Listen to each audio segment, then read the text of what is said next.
జనగామ జిల్లాలో జిల్లా collector వైఖరిపై collectorate బాధితుల రక్షణ కమిటీ తీవ్ర ఆగ్రహం వ్యక్తం చేసింది. మంగళవారం నిర్వహించిన ప్రెస్ మీట్ లో కమిటీ కన్వీనర్ మహమ్మద్ సాదిక్ అలీ మాట్లాడుతూ కలెక్టరేట్ లో ప్రజలకు ఇబ్బందులు కలిగించే విధానాలు కొనసాగిస్తున్నాయని ఆరోపించారు.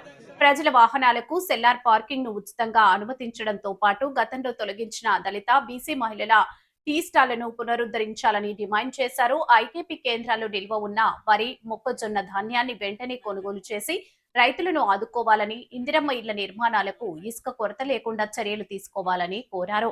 జర్నలిస్టుల అక్రిడేషన్ కమిటీలో స్థానికేతరులను తొలగించాలని, కలెక్టరేట్ లో క్యాంటీన్ సదుపాయాన్ని పునరుద్ధరించాలని విజ్ఞప్తి చేశారు. కోర్టు సిబ్బందిపై అనుచిత వ్యాఖ్యలు చేయడం, మహిళా ఉద్యోగుల పట్ల కక్షపూరితంగా వ్యవహరించడం, భూభారతి చట్టం పేరుతో రైతులను వేధించడం వంటి చర్యలను కలెక్టర్ నిలిపివేయాలని హెచ్చరించారు. డిమాండ్లు పరిష్కరించకపోతే బాధితుల తరపున ఉద్యమాన్ని మరింత ఉధృతం చేస్తామని కమిటీ హెచ్చరించింది. ఈ రౌండ్ టేబుల్ సమావేశంలో బాధితులందరూ వచ్చి మాకీ బాధలున్నాయి, కలెక్టర్ పనితీరు వల్ల మాకీ బాధలున్నాయి అని ఓపెన్గా రేవంత్ రెడ్డి గారు ఇచ్చినటువంటి, ముఖ్యమంత్రి రేవంత్ రెడ్డి గారు ఇచ్చినటువంటి 6వ స్వేచ్ఛ, భావ ప్రకటన స్వేచ్ఛ ప్రకారంగా మేమేం అడుగుతున్నాం? అరే లోపలికి, కలెక్టరేట్ లోపలికి పోనివ్వండి, కలెక్టరేట్ లోపలికి పోనివ్వండి.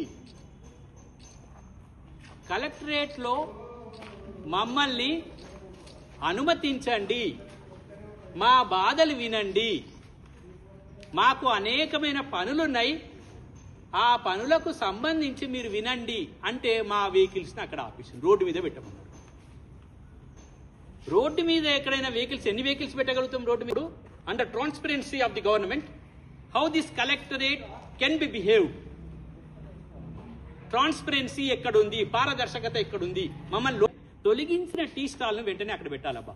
మేము అన్ని చేస్తున్నాం. కలెక్టరు ఇంద్రుడు మా రైతులు 6 కాలం పండించిన శ్రమ తీసుకొచ్చి ఇస్తే, రేపు వర్షం పడితే మొక్కజొన్నలు, రైతు వరి ధాన్యాలు ఈరోజు ఒక్కొక్కరు మనకి అక్కడ పెట్రోల్ పోసుకున్నారు, ఇక్కడ వరి కాల్చిండు పెంబర్తిలో. నేను చెప్తున్నానా, ఇవి నేను క్రియేట్ చేసిన, నన్నే రెచ్చగొట్టినా అంటారు. మట్టి, అరే భరంతి నింపుకోవద్దా? అవి ఇల్లు కట్టుకుంటే భరంతి నింపుకోవద్దా? వద్దని చెప్పండి, భరంతి నింపుకోము. ఇసుక 2 టన్నులు ఇసుక కావాలి నాకు 3 టన్నులు అయితే ఈ చిన్న ఆస్తా కార్డు చేసుకుంటా. నీ 135 రూపాయల డీడీ తీసి ఆ లారీ నెంబర్ వేసి, ఈ లారీ నెంబర్ వేసి, అట్లా కాకుండా నువ్వే ఒక పని చేయి. వాళ్ళతో కూర్చొని మీ అందరితో కూర్చొని ఒక కమిటీ ద్వారా ఇసుకను మొత్తం ఒక దగ్గర పోసి నువ్వే అమ్ము. తర్వాత గృహ నిర్మాణాలకు కావలసిన ఇసుకను ప్రజలకు అందుబాటులో ఉంచుటకు రైతులు ఆత్మహత్య యత్నం చేసుకున్నాడు. నిన్న ఏనబాయి కాడ పొన్నం మల్లేష్ అనేటువంటి ఒక రైతు డీజిల్ పోసుకున్నాడు. 15 రోజులుగా ఆడ ధాన్యం పెడితే కొనుగోలు చేయలే. మన గానుపాడు కాడ చేసిర్రు, వెంకిరాల కాడ చేసిర్రు, ఒడ్లకొండ కాడ చేసిర్రు, పెంబర్తి జాతీయ రహదారి కాడ మొత్తం ధాన్య బస్తాలు తీసుకొచ్చి కాలబెట్టిర్రు. ఇక ఇంతకంటే నిదర్శనం ఏంటంటే అన్ని తానే చేయడం వల్ల, ఇవాళ అన్ని తానే చేస్తా అని చెప్పి అనడం వల్ల సమస్యలే కూర్చుంటా ఉన్నాయి. అందుకోసం కలెక్టర్ గారికి ఈ సందర్భంగా మీ ద్వారా తెలియజేస్తా ఉన్నాం, అందరితో పని చేయించండి, టీం వర్క్ చేయించండి, ఆంక్షలు సడలించండి, అందరికీ సమయం ఇవ్వండి, కలిసే అవకాశం ఇవ్వండి.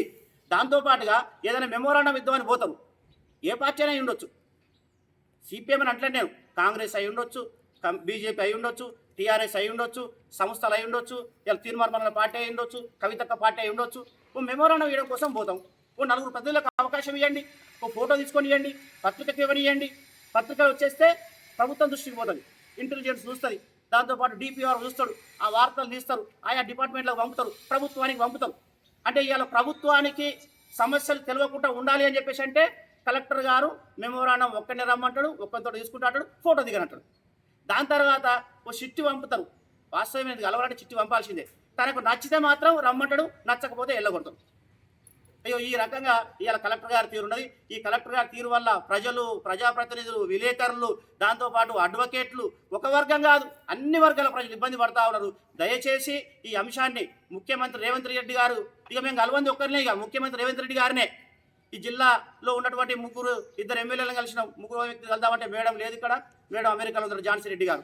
ఇలా పల్లరాజేశ్వర రెడ్డి గారిని కలిసినాం, కడియం శ్రీఆర్ గారిని కలిసినాం, మన గౌరవ ఎంపీ గారిని కలిసినాం, మరి మన ఏది నియోజకవర్గ ఖమ్మం, నల్గొండ, వరంగల్ జిల్లాల ఎమ్మెల్సీ తీన్మార్ మల్లన్నను కలిసినాం, దాంతో పాటుగా మన జిల్లా ఇన్ఛార్జ్ మినిస్టర్ కలిసినాం, కోదండరాము కలిసినాం. ఇక కలవందల్లో ఎవరిని మేము మా వేము నరేందర్ రెడ్డి గారిని కూడా కలిసినాం. ఇక కలవందల్లో ముఖ్యమంత్రి గారే ఉన్నారు. మరి తన పద్ధతిలో తన వైఖరిలో మార్పు తెచ్చుకొని ఈ జిల్లాకు ఒక మంచి అధికారి వచ్చిండు, మంచి పరిపాలన చేసిండు అని మా ద్వారా అనే విధంగా, మేమే అనే విధంగా మరి వారు వివరించాలని చెప్పేసి ఈ సందర్భంగా తెలియజేస్తూ నమస్కారం. Thank you. పరిరక్షణ కమిటీ డిమాండ్లను పరిష్కరించాలి. పరిరక్షణ కమిటీ 12 డిమాండ్లను పరిష్కరించాలి. పరిరక్షణ కమిటీ 12 డిమాండ్లను పరిష్కరించాలి. పరిరక్షణ కమిటీ 12 డిమాండ్లను